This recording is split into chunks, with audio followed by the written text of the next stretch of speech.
मंदिर जाओ तो अपना भारतीय वेशभूषा पहन करके जाओ। धोती पहनने में तो बड़ी शर्म आती है, अपने वस्त्र पहनने में बड़ी शर्म, माथे पे तिलक लगाने में बड़ी शर्म आती है। अजी लोग क्या कहेंगे, आड़े टेढ़े बाल रखवा लो, फटा जीन्स पहनवा लो, वो सुई जैसे बाल रखवा लो। कई कई तो ऐसे आते, अच्छा कथा में हमसे मिलने आएंगे फिर बोलेंगे हमारे सर पे हाथ रख दो। अब हम तो एक तो वैसे हाथ रखते नहीं, क्योंकि हम कौन होते हैं हाथ रखने वाले। गलती से कभी ऐसे किसी ने जबरन ऐसे रखवा भी दिया तो ऐसे बाल चुभते हैं, ऐसी सुई निकली होती है, वो स्टाइल मारते हुए हद हो गई। तो भैया हम तो ये कहेंगे चलो दुनिया के साथ, जमाने के साथ चलना पड़ता है। अब आज का कोई बच्चा कुर्ता धोती पहन के कॉलेज जाए, हमें ऐसा बोलें तो शायद कोई हमें ही उल्टा कुछ कुछ बोल देगा। तो चलो कॉलेज आप जा रहे हो, जो पहन के जा रहे हो जाओ, पर कभी गौशाला जाना है, मंदिर जाना है, किसी कथा में जाना है, लगना चाहिए भाई ये बच्चा भारत का है, ये सनातन धर्मी बच्चा है।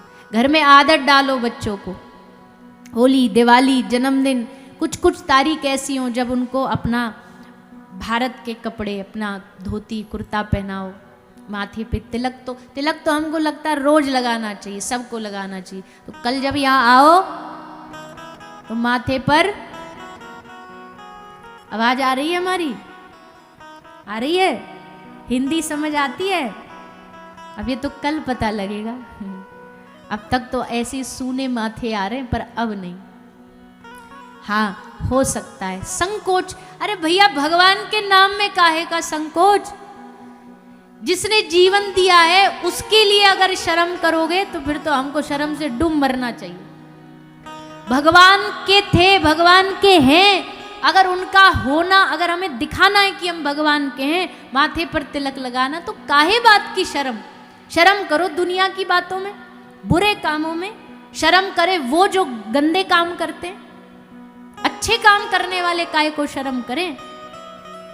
कथा में आओ, कथा से घर जाओ तो घर वालों को भी पता चलना चाहिए, वाह कथा सुन के आया, देखो पूरा माथा चंदन से छपा हुआ है। अब तक तो ऐसे ही घूम रहा था, देखो कंठी है गले में, तुलसी धारण किया हुआ है, तब लगेगा कथा सुनी। नहीं तो यहाँ क्या आए, हल्ला किया, ताली बजाई, दो चार कीर्तन में आनंद लिया, बस उसके बाद खत्म। 7 दिन बाद व्यास जी अपने घर, तुम अपने घर। ऐसा नहीं भैया। तो चाहे थोड़ा लगाओ, गुरुजी हैं तो गुरुजी का हर संप्रदाय का तिलक चंदन होता, वो लगाओ, तिलक धारण करो। तो श्री सुखदेव जी महाराज राजा परीक्षित के पास आए, गुरु रूप में प्राप्त हुए, बड़ी कृपा हुई राजा परीक्षित के ऊपर। राजा परीक्षित को सुखदेव जी ने कथा सुनाना आरंभ किया, भगवान नाम की विधि बताई। एतन निर्विद्यमाना नाम इच्छताम कुतो भयम, योगी नाम निर्नितम हरेर नामानु कीर्तन।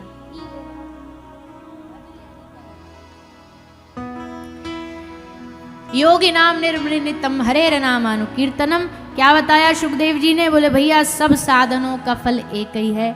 कौन सा फल है? भगवान के नाम का स्मरण करना, संकीर्तन करना। कलयुग केवल नाम आधारा, सुमिर सुमिर नर उतर ही पारा। कलयुग में नाम जाप से सब मिल जाता है।